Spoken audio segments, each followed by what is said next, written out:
And as I said in the beginning, thank God all the living hostages have been returned. Over and over again, I keep hearing it's just a sigh of relief that people are breathing again. This is what Yossi Klein Halevi and Daniel Hartman over in Israel are talking about, that people can breathe. There's relief that the hostages are home, that there is, last time I checked, still a ceasefire, that the devastated Gazans are at least returning home. And even if there is still destruction and still Hamas and still the deceased hostages remains, there's also joy, there's also some celebration. But even amongst the celebration, I still also see acrimony and anger. I've seen people on the right call out the left for not celebrating the ceasefire or hostage returning, but despite many of them celebrating it. And I've seen people on the left noting that, I don't know what I said. People on the left calling out the right for only celebrating and not noticing the destruction. And there are arguments over who deserves the credit, or there's arguments where you only praise the ceasefire without acknowledging the authoritarianism, or people just calling each other out for not saying the right thing. And this divisiveness is especially apparent on the internet. It's so easy to dehumanize other people online, right? This is especially when they're faceless or anonymous. This is something that NPR has called, I'm sure they're citing someone else, the online disinhibition effect. It's a hard word to say. The online disinhibition effect. What they said in this article, essentially, being online lowers your inhibitions. This often results in people behaving meaner than they normally would in face-to-face conversations.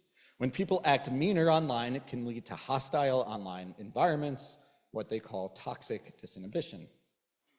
We act differently online, but we also might, some of us or other people out there, act differently in person too.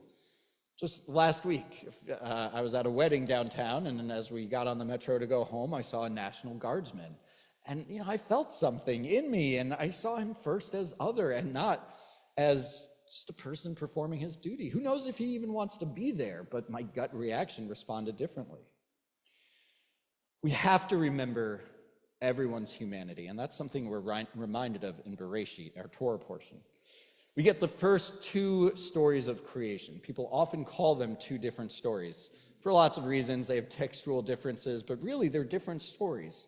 Creation 1, found in mostly chapter 1 of Genesis, is the 7 days of creation. God created the world in 6 days, rested on the seventh. God created the whole world and everything in it, the light and the dark and the waters and the land and the animals. And of course, humans. But humans, the Torah touches on briefly. Okay, God created humanity in God's image, male and female. That's really, and gives a couple of commandments. That's all it says. It's zoomed out. But in creation 2, we zoom in. The second story, found mostly in chapter 2 and beyond, is Adam and Eve and Eden. And there we see them doing things. They talk to each other and they talk to God, and eventually they eat an apple and they hide and all these things. Rabbi Gunther Plaut, 20th century scholar, says, where before in the first story, humans appeared in generic form, they now in the second story become concretely human. They speak and feel.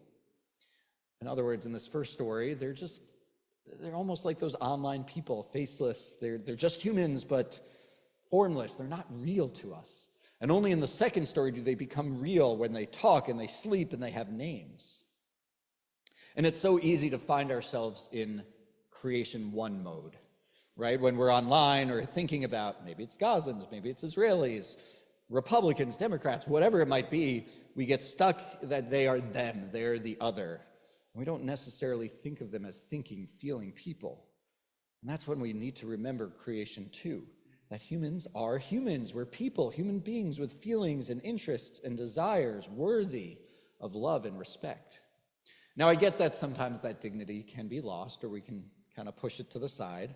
I think, for example, when congressional aides have swastikas hanging up on their walls, maybe that's something that they have a little less dignity in my eyes.